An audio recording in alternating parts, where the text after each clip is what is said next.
8 ছেপ্টেম্বৰত সুধাকণ্ঠ ডক্টৰ ভূপেন হাজৰিকাৰ জন্ম শতবাৰ্ষিকী বিভিন্ন দল সংগঠনে সুধাকণ্ঠৰ জন্ম শতবাৰ্ষিকী উপলক্ষে বিভিন্ন স্থানত অনুষ্ঠিত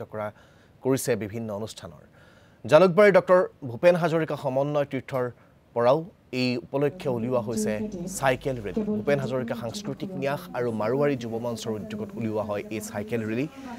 ৰেলীৰ শুভ উদ্বোধন কৰে ভূপেন হাজৰিকা ন্যাসৰ সম্পাদিকা মঞ্জুলা হাজৰিকাই এই সাইকেল ৰেলীত বিশিষ্ট অতিথি হিচাপে উপস্থিত থাকে আৰক্ষী আয়ুক্ত পাৰ্থ সাৰথী মহন্ত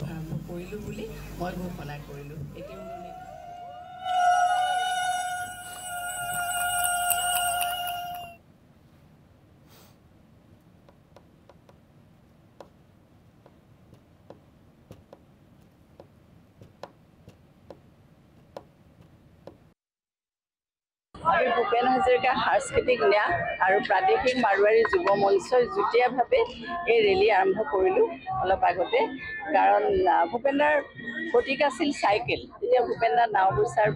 নাওবৈচাৰ পৰা বিধানসভালৈ গৈছিল ভূপেনদাৰ লাকি প্ৰতীক আছিল এইটো বুলি আমি ভাবিছোঁ